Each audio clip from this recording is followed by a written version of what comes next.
Welcome back. If you've just joined us, you're watching the news at Channels Television, coming to you live from Lagos. Let's take a look at what's happening in the National Assembly, where the Senate has approved the sum of 234.51 billion naira for the Independent National Electoral Commission.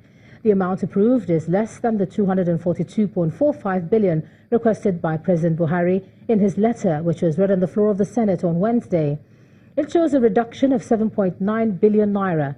The Senate also approved that the sum of 189 billion naira, which will be for the funding of the 2019 elections, be vired from both recurrent and capital components of the Special Intervention Program. Our correspondent Terry Ikumi reports. And the sum of 61 billion. Following conclusion of its meeting the previous day, the Senate Appropriations Committee chairman lays the report of the Committee on the Independent National Electoral Commission INEC's budget for the 2019 elections before the Senate. From his presentation, there is an obvious difference of about 7.9 billion naira from the 242.45 billion naira requested by President Muhammadu Buhari for the 2019 elections. This will bring the total budget for INEC in the 2018 Appropriation Act to 234,507,272,393 naira. He also makes recommendations which are in line with those of the Electoral Committee on how the funds should be sourced. That the sum of 189,772,393 naira requested for the funding of the 2019 general elections should be vied from both recurrent and capital components of the Special Intervention Program captured in the service-wide vote of the 2018 Appropriation Act as shown below, and be added to the sum of 45.5 billion provided for INEC in the statutory transfers. Before the report is approved, there are observations, one of which is that the report does not contain the budget for security agencies that will be involved in the elections. And now that the issue of the INEC is settled, and we are told that the Committee on Appropriation will be meeting with the security agencies this afternoon, and this being an interim report, I would like to suggest respectfully that both this report and the report of the request of the security agency be consolidated into one report. More so when it came as a single request from the president, so that we'll have a single report next week. We took the issue of INEC budget separately because of the importance. So therefore, since taken separately because of the importance, we should not say we wait until the other agency's budget is ready for its pass. I suggest that we should pass this budget for INEC immediately. The total budget of INEC in the 2018 budget to 234 billion 507,272,393. Those in favor of recommendation 2 say aye. Those against say nay. The ayes have it. The Appropriations Committee eventually met with security agencies that are expected to take part in the 2019 general elections.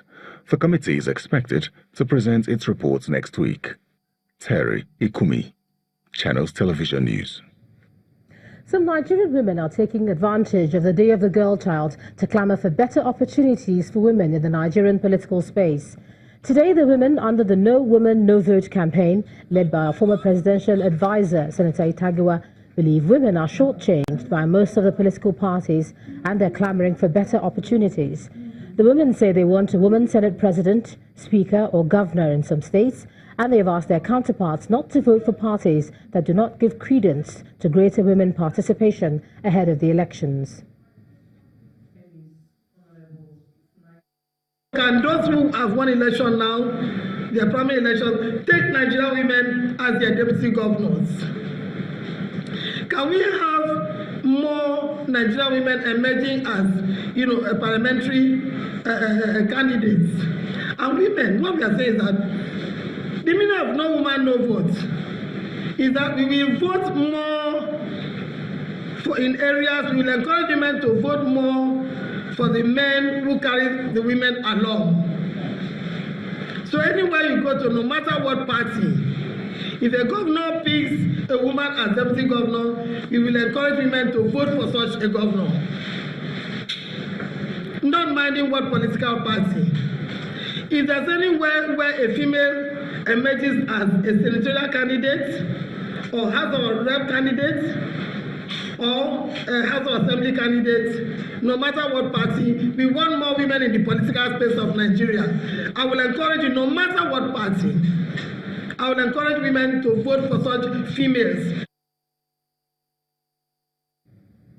To legal matters, the Federal High Court in Abuja has upheld the constitutionality of the Executive Order 6 of 2018, signed by President Muhammadu Buhari on July the 5th, 2018.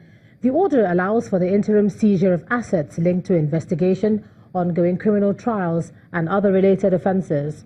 It empowers the Attorney General of the Federation, working with relevant investigative agencies, to temporarily seize properties linked to corruption to prevent the dissipation of such assets.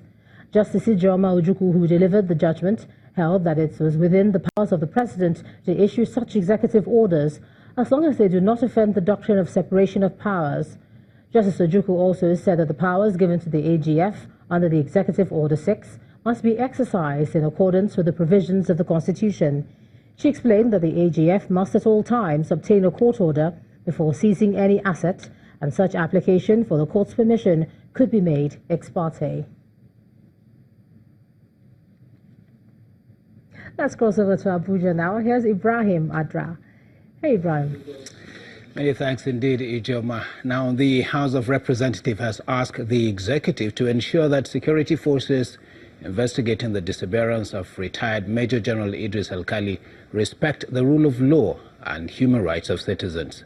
Following consideration of the motion, the House is also urging the Army to stop entering houses without search warrants or arresting indiscriminately citizens living around the northern area of Plateau State. The lawmakers are also asking the executive to put a stop to the killings, attacks, and kidnapping in the state.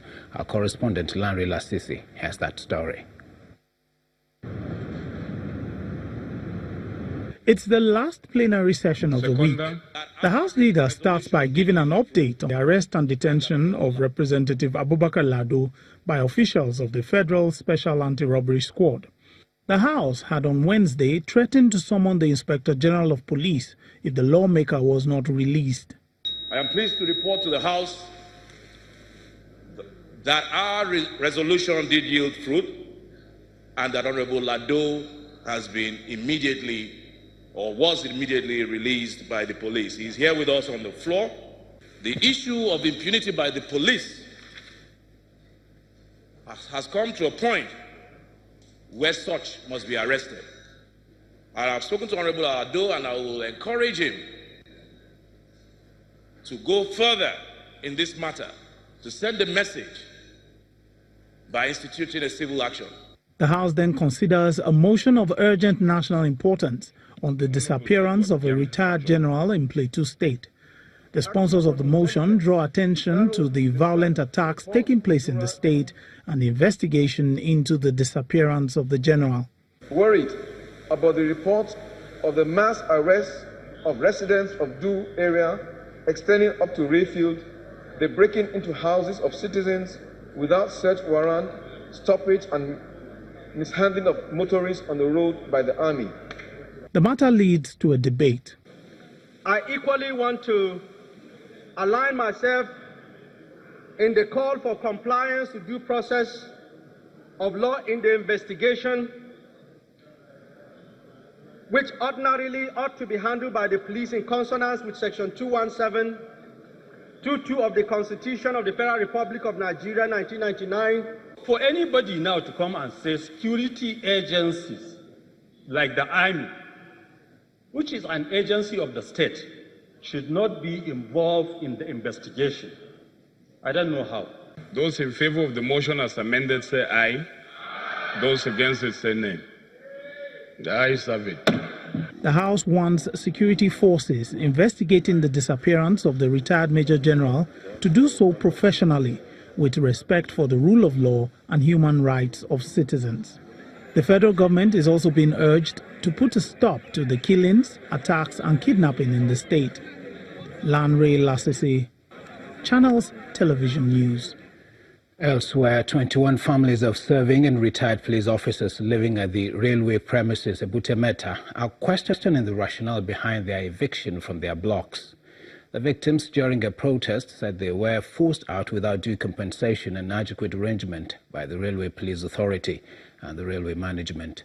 They are seeking intervention towards proper relocation.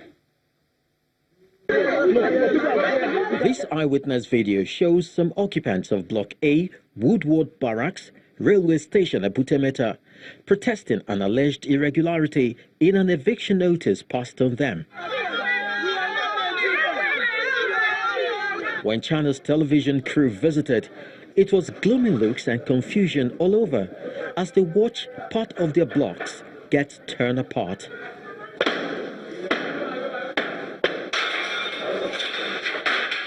The affected occupants are family members of serving and retired police officers who claim the eviction exercise is inhumane after putting so much into their service to fatherland. Please appeal to the authority that what they are doing right there is wrong. Though I live down, I'm sure in the next 2-3 days you get my turn. I don't have where to go now. They put forward evidence that monthly rental deduction was being effected on their salary and wonder why they are not being compensated as such. My personal self, they are removing almost 25,000 naira from my salary every month till I retire. Responding, the management of the Railway Corporation said the eviction exercise is to create room for expansion of the rail services and that none was victimized. Those policemen who work in railway command, they submitted their account numbers. After due process, due diligence was done, and we credited the account. It is in the process of the due diligence that we found out that about 20 of the police officers are not qualified. As far as the Commissioner of Police Railway Command is concerned, the affected police personnel are illegal occupants. That quarters is supposed to be occupied by police officers serving in Railway Police Command. These few individuals, they have left the Railway Police Command. They are now serving under some formations within Lagos. They have no reason to keep on staying in those quarters after being served with notice of demolition since last year. There appears to be no respite for these occupants inside who feel they've been done in by the police authorities' poor handling of the matter. Any moment from now, they will find themselves some property thrown out and left in the cold. Chris Elems, Channels Television News.